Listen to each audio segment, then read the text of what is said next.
Assalamualaikum warahmatullahi wabarakatuh and salam sejahtera. First of all, we would like to thank Dr. Siti Mariam, our lecturer for KMK6063, Cognition and Learning. So today we're going to present you our assignment entitled Factor Influencing Learning at Workplace, and we chose formal learning.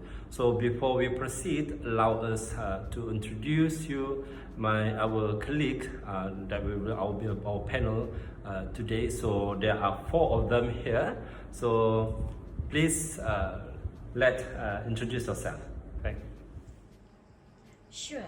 Thank you to our moderator, Mr. Mizan. Assalamualaikum and salam sejahtera.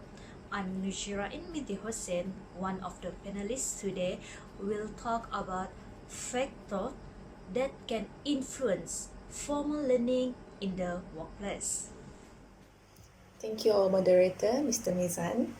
Good day, everyone. Thank you for participating in our forum today. I'm Alina. I will talk on the ways to promote formal learning in the workplace. Thank you, Mr. Mizan, our moderator. I'm Odyssey Palmer. I will conclude this forum presentation today. Okay, for introduction and objective of our assignment, I would like to invite my colleague Stephanie to present what is our objective of this assignment. Stephanie, please. Thank you, Mr. Moderator, Mr. Mizan. It is nice to see you again. And hi everyone, my name is Miss Stephanie and I'm going to elaborate on the objective of doing this research. As we move into a knowledge-based society with its emphasis on knowledge building, learning is becoming more and more important. Workplace learning is the key part of this, led by the impact of demographic changes, skill demands, technologies, and the relationship and role of people within different institutions and communities. Workplace learning is the approach in which skills are improved and knowledge acquisition occur at the workplace as work is interconnected significantly with learning. So in today's world, the biggest challenge faced by the organization is how to use learning in knowledge assimilation to foster innovation faster than its competitors.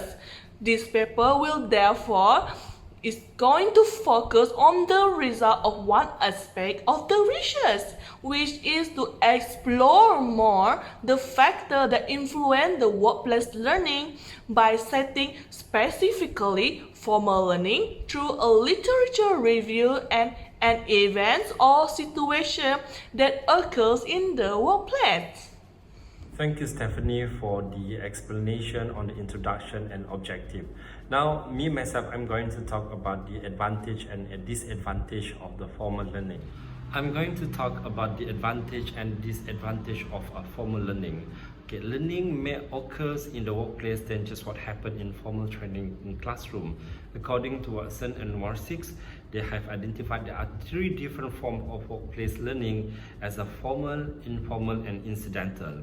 Formal learning training, of course, is a discrete planned event experience used to instruct people how to perform specific job or their task. For example, if you are newly hired in our organization, our HR will organize a workshop for us to mention what the task that we are going to do. Right, and then the informal learning can occur whether or not there is an expressed goal and can serve individual as well as a corporate objective. For example, in government sector, informal learning might occur the best is actually when we operate the machine. For example, so our co-worker will come and teach us and immediately rather than you attend a class. Right, so that is what we call the informal learning. So incidental learning, actually informal and incidental learning are not necessarily the same, but both of them are interconnected. Incidental learning occurs as unintended byproduct of some other activities such as a trial and error experimentation or interpersonal interaction. The intention of the activity is a task accomplishment, but serendipitously increases particularly knowledge, skill, or understanding. For example, in UNIMAS, when we organize the UNIMAS convocation, okay, we over the years UNIMAS practice the same process, but sometimes, you know, the problem occurs in the middle of the event. So we have to take the initiative to settle the problem, to ensure that the program or the ceremony goes smoothly. So this is incidental learning. So what happened when we try to solve the problem, this could be used in the next event. So that is what we call incidental learning. So in our assignment, we focus on formal learning at workplace, only formal learning at workplace. But there is advantage and disadvantage of formal learning, right? So the advantage, it is critical for developing and updating professional knowledge and skill. This is a fundamental knowledge for each staff to start to complete the task. Okay? And then the second thing is opportunity for sharing knowledge and networking with peers. Through a structured training session, it's easier to deliver and convey the knowledge to our staff. One can meet others from different departments or agency and creating a good networking by sharing knowledge among them. The third one is value for action learning set. And then the fourth one is allow time reflection away from daily pressure. Attending a course or training can consider a short leisure time for staff, you know, so they run away from their routine job. So at least they feel relief or to release their tension. So the last one is a value placed on individual development and self-awareness technique. One can feel that their job is clearly stated and focused on what to do for training provider. Okay? So that is the advantage. And disadvantage of the formal learning can be more concerned with a routine knowledge requirement. Formal learning can be too focused on the routine that sometimes we tend to ignore other factors that should be embedded to make the formal learning more efficient. And then the second one is difficult to synchronize with managerial career development. So the challenges is to meet the objectives set by the organization. The third one is limitation of formal learning as detached from practice. Things that we learn from formal training sometimes could not be implemented in the real life. We learn in a training, but then sometimes we can't use it in the real life. So that is the third one. The fourth one is disadvantage is difficult to find the time to take up the training opportunity. Sometimes we are too busy with our job, you know. So when HR organize the workshop or seminar, we can't attend the training or the seminar. And the last one is less connection with the format, abstract tools and techniques. So according to Becker and Bish, and they study between informal and informal learning, say that although informal learning may be less structured, it must be nonetheless be strategically managed by organization, as it offers a powerful way to tailor learning opportunity for individual manager to complement formal education and training offering. So that's it for the advantage and disadvantage of the formal learning. Thank you very much. To talk about the factor influence formal learning, now I would like to invite my colleague Nur Shirain to explain what is the factor influence formal learning. Ain, please. Thank you to our moderator, Mr. Mizan. So let's start with factor that can influence formal learning in the workplace.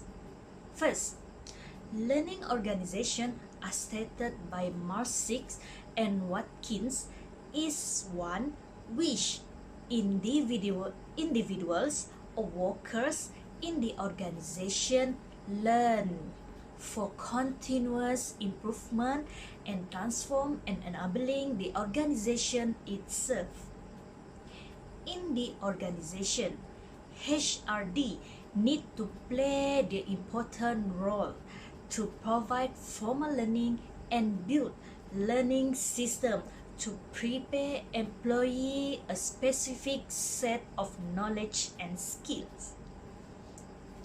From the formal learning in workplace, employee can polish their skills, knowledge, and potentials. When the competition of employee increase, so to retain and attract the employees become more and more challenging. Therefore, formal learning are needed, but they have several factors that can influence formal learning in the workplace. So what is? Let's go. Okay, first, need for additional skills. For example, what I can give to you is like in wood factory. In wood factory, the challenges for this sector is to increase the skills and knowledge and education for woodworkers to improve the quality of math aptitude and computer skills to properly fabricate object and furniture, mechanical skills to adjust and calibrate machinery. Therefore, the organization need to find someone who is expert in this knowledge to give training to the woodworkers. Second factor is individual motivation. How can motivation can affect the formal learning in the workplace? Let me explain this. Motivation helps to boost initiation, activity, and persistence. Motivation can affect how the person to learn. Some of the employees are motivated by extrinsic factors, or as others may be motivated by intrinsic factor. In working situation, the employees may have a goal that they want to reach by certain time.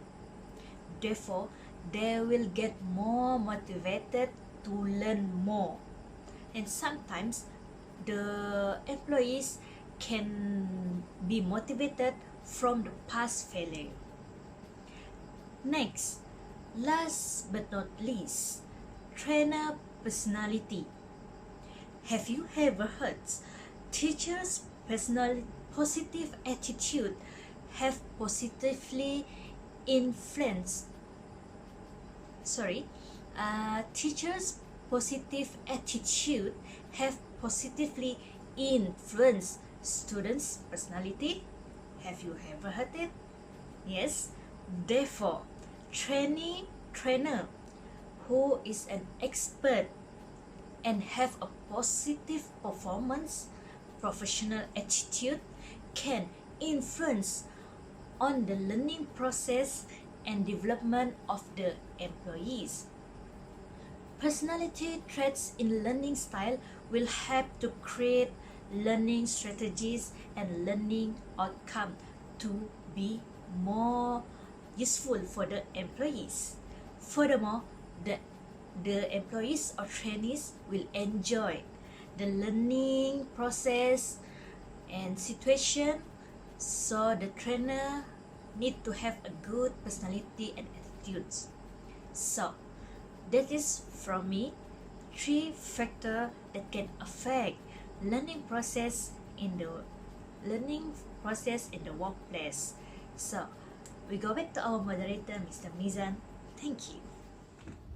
Thank you, Ain, for the explanation of the factor influence of formal learning. So next is a way to promote formal learning. I would like to invite my colleague Alina to present what is a way to promote formal learning. Alina, please.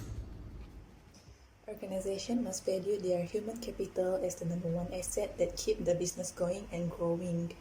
In order to cultivate positive attitude and openness to learning and development in the workplace, the management need to provide a supporting environment and learning opportunities to motivate and support employees' development.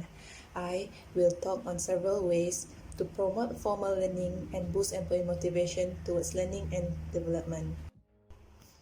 The management can incorporate employee development into the strategic planning of the organization. In order to fully leverage on the employee's potential and capabilities, it is essential for management to make employee growth and learning as part of the organization's strategic planning. Everyone are to be made clear of what the organization aspires to achieve so that they are aware of what are expected of them. The top-down approach is very powerful because the entire organization culture will value learning and development. If the management are able to relate employees' development and to organization benefits and outcomes, employee can feel appreciated with this type of recognition. The sense of meaning and purpose will drive them to feel more enthusiastic about their progressing in their role and learning the skills that will directly impact the organization's performance. Management can arrange regular engagement and communications to highlight on the importance of learning and acquiring new skills to keep oneself stay relevant in the organization. This can be done by linking the newly acquired skills to the key performance indicators. In addition, the management can formalize learning and development. An organization can have a specific performance monitoring tool such as Individual Development Plan (IDP) or Performance Contract (PC).